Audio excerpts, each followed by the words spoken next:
invitarme a esta reunión, que esperemos que sea productiva para todos. Bueno, yo soy Alejandro Falcón, soy oncólogo médico y trabajo a medio tiempo entre el cáncer de mama y la unidad de ensayos clínicos fase 1 y fase 2 de oncología. Bueno, el tema, o el hablar sobre los ensayos clínicos fase 1 y los fase 2 también, los ensayos preliminares en oncología, pues es un tema, para empezar, interesante, porque son ensayos que son bastante desconocidos, incluso por los propios oncólogos, ¿no? Entonces, es quizá para pasarnos y dar algunos detalles sobre este tipo de ensayos y algunas ideas que quiero transmitiros a lo largo de esta charla.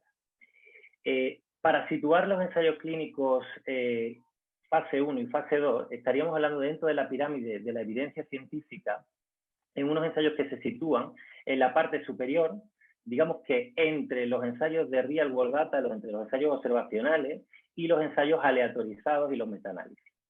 Estos ensayos clínicos al final aportan una evidencia que, digamos que complementa a los ensayos de vida real y a los ensayos ya aleatorizados. Si nosotros tuviéramos una reunión presencial y hiciéramos una lluvia de ideas sobre la visión que cada uno de vosotros tenéis sobre un ensayo clínico fase 1, quizás salieran a la palestra palabras o conceptos como los ensayos First in Human, la palabra toxicidad, quizá también hablaríamos de ensayos para encontrar una dosis. Hablaríamos de farmacocinética, hablaríamos de farmacodinámica, probablemente salieran algunos de los compañeros que podrían decirnos que son ensayos que se utilizan para pacientes politratados o pacientes sin opciones estándar y en general incluyen distintos tipos de tumores sólidos. Pues bien, esto es una visión clásica, ojo, no es una visión errónea, porque son conceptos realmente importantes dentro de lo que es un ensayo clínico fase 1, pero me gustaría que empezáramos a pensar en este tipo de ensayos con la tendencia actual. Y esto incluye conceptos como eficacia, ensayos que aportan tasas de respuesta desde un inicio, ensayos que ya exigen algunos de ellos una selección molecular, los nuevos diseños que pueden tener tanto los fase 1 como fase 2 como fase 3, y que son estudios que podemos utilizar en líneas precoces de tratamiento, incluso en neoadyuvancia. Algunos conceptos básicos que tenemos que tener a la hora de leer o estudiar un fase 1. Para empezar, una cosa muy común en los ensayos clínicos fase 1, de lo que hablamos continuamente, es la farmacocinética. La farmacocinética, o bien conocidas como PECAS. Esto podéis verlo como en la gráfica, y al final lo que consiste la farmacocinética, lo que estudia es el curso temporal de la concentración del fármaco en el organismo y nos aporta distintos modelos para poder luego estudiar ese fármaco, ¿no? La distribución del fármaco en el organismo. Lo que viene a ser lo que el organismo le hace al fármaco. Y esto incluye la liberación del fármaco, la absorción, la distribución, el metabolismo y la eliminación. En la regla mnemotécnica, lo que se conoce como LACME. Cuando hablamos de farmacocinética o PECAS, esto en los protocolos de los estudios fase 1 va a estar muy estipulado y protocolizado la hora de extracción de esta, son al final análisis de sangre, que al paciente, pues el primer día del tratamiento, pues se quedan unas horas después del tratamiento para ver, digamos, esa concentración del fármaco en la sangre.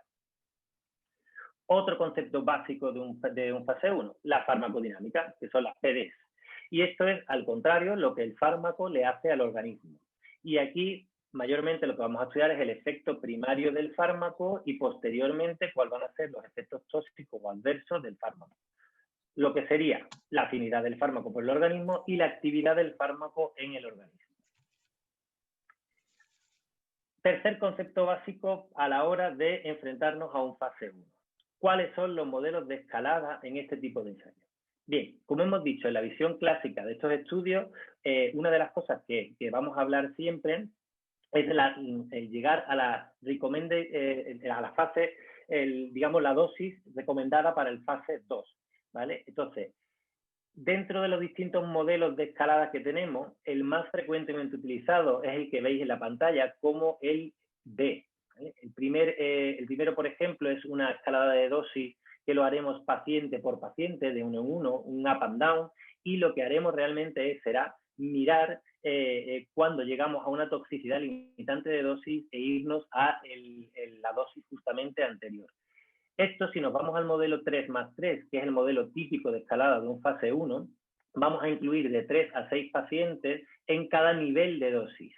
Los niveles de dosis vienen previamente definidos porque esto está hecho según los estudios preclínicos, los estudios escenográficos, vamos a saber cuál es la dosis que vamos a empezar en fármaco. Y normalmente suelen seguir una secuenciación como de Fibonacci modificada, que en el primer nivel de dosis el siguiente será el 100%, 67%, 50% de la dosis anterior, etcétera, etcétera. Y vamos incluyendo los pacientes de 3 en 3 hasta que encontremos toxicidades limitantes de dosis que también estarán definidas previamente en los estudios. Cuando llegamos a que esa toxicidad limitante de dosis es mayor de 33%, es decir, 2 de cada 3 pacientes, pues nos iríamos a la fase justamente anterior y hablaríamos de que esa es la dosis recomendada para empezar el fase 2. Existen otros modelos de escalada, como podéis ver aquí, que son escaladas guiadas por farmacogenéticas, guiadas por estadísticos, y otros modelos como de un poquito más rápidos a la hora de alcanzar la fase, que son como de titulación intrapaciente. Es decir, al mismo paciente le damos una dosis, después le damos otra y vemos cuál es la toxicidad en estos pacientes. Dentro de los conceptos básicos y de la escalada de 3 en 3, esto es lo que prácticamente, este es un ensayo que tenemos en nuestro centro y este sería el tipo de escalada de dosis, 3+3, como veis aquí. Y este tipo de ensayos fase 1 ya empiezan a incluir, como veis aquí, una cohorte de biomarcadores y cohortes de expansión. Y esto va a ser importante cuando hablemos luego, porque realmente este es el modelo que han cambiado tanto en los últimos años los estudios fase 1. El último concepto básico del que vamos a hablar ya más bien focalizado a los fases 2, ¿vale? Que es el modelo de Simon de 2 fases. Y esto no es otra cosa que lo que veis aquí, por final, una fórmula matemática, que son modelos estadísticos que utilizan esta fórmula matemática para alcanzar y saber de antemano cuál es la población que necesitamos para tener un fármaco que alcanza, digamos, unos mínimos estándares que hemos previsto inicialmente o, digamos, la optimización, un fármaco que va a ser óptimo para desarrollar en los siguientes ensayos fase 3. Al final utilizan una fórmula matemática, meten una serie de factores y nos dicen cuál es el número de pacientes que tenemos que incluir en ese fase 2. ¿Qué ha cambiado dentro de los ensayos fase 1? Pues ha cambiado, para empezar, el diseño de estos estudios. Aquí os voy a enseñar 3 tipos de diseños, que son diseños nuevos de los fase 1 y los fase 2. El primero de ellos, el basket trial, que son los ensayos tipo CESTO. Y esto al final no es otra cosa que utilizar la misma droga o el mismo fármaco para distintos tipos de enfermedades que comparten algo común, que normalmente suele ser una alteración molecular. Por ejemplo, algunos de los ensayos tipo CESTO o Basket Trial es este estudio del Demurafenib publicado en el New England en pacientes no melanoma que tenían la mutación en BRAF. Aquí incluyen distintos tipos de pacientes, como son una cohorte de cáncer de pulmón, otra de cáncer colorectal y otra de tumores sólidos en general. Y esto está cambiando porque ya este tipo de ensayos hacen que los fármacos se puedan aprobar inicialmente, como por ejemplo por la FDA. Algunos fármacos están aprobados únicamente con un fase 1. Sobre todo, esto ocurre en las patologías que son menos frecuentes. Otro tipo de estudios, los Umbrella Trials, ¿vale? Estos estudios, al final, hablamos de la misma enfermedad, pero de distintas intervenciones. En este caso, pues distintas combinaciones de fármacos podrían ser, o distintos fármacos para la misma enfermedad. Por ejemplo, pues para el cáncer de pulmón, según la mutación que tengan, pues dar un tipo de molécula u otra. Un ejemplo de ello, el estudio BATTLE2, que es un estudio de pulmón que incluía pacientes adenocarcinoma de pulmón, excluía las mutaciones en ALK y GFR y le daba distintos tipos de terapias y posteriormente miraba en función de la selección molecular cómo se habían comportado estos pacientes. El último diseño del que hablaremos, el Platform Trial, ¿vale? Estos son ensayos tipo plataforma que las siglas que veis ahí en inglés son el MANS, que son multi-arm, que eso al final es distintos brazos de tratamiento comparativamente con el estándar of care, el tratamiento óptimo, y estos ensayos son ensayos dinámicos que al final lo que nos permiten es plantear análisis interinos, y en ese análisis interino podemos parar algunos brazos de reclutamiento si el fármaco, por ejemplo, un fármaco que al final da futilidad y no nos sirve para nada, puede caerse ese brazo de tratamiento y añadir otro brazo de tratamiento porque a lo largo de la historia pues se hayan ido saliendo fármacos nuevos. El ejemplo es el ensayo, el Stampede, que es un libro que vamos a hablar posteriormente. No me voy a meter mucho en esto, pero al final esto es un estudio que se planea en 2006, que lleva distintos brazos de tratamiento y que posteriormente los análisis interinos pues se ve, aparece la viraterona y abren brazos nuevos, los brazos que llevaban el Celecoxib pues se acaban cayendo y no continúan el estudio, y posteriormente este ensayo ha ido aportando alguna pues evidencia como que el docetaxel se convierta en el estándar of care, y añadieron el docetaxel. Y la verdad que son ensayos muy dinámicos que van añadiendo distintos brazos y podemos sacar muchísima evidencia científica de este tipo de estudios.